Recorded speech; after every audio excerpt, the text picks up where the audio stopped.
নমস্কার, আমি সমিতা শাস্ত্রী। আবার আজকে এলাম নতুন কোনো তথ্য নিয়ে আপনাদের কাছে, যেটা আপনাদের দৈনন্দিন জীবনে অনেক কাজে দেবে।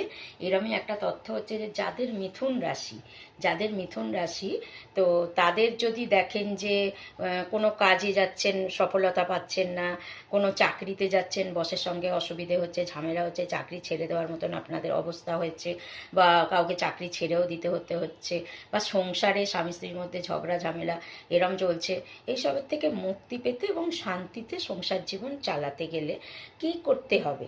তো সেই ক্ষেত্রে আপনারা এইটা করতে পারেন যে কোনো দীপাবলির দিন বা কোনো ভালো দিন, যেদিন মা লক্ষ্মীর পূর্ণিমা আছে, মা লক্ষ্মীর পুজো হয়, ওই দিনে আপনারা কি করবেন, মানে একটা মন্ত্র আপনারা বলবেন। প্রথম কথা হচ্ছে যে প্রথমে আপনারা গণেশজির পুজো করবেন।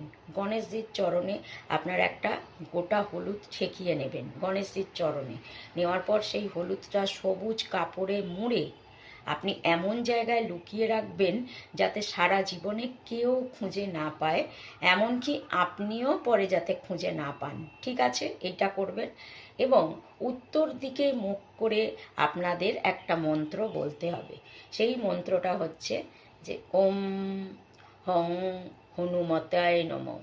ওম হং হনুমতায় নমঃ। এই মন্ত্রটা আপনারা বলবেন।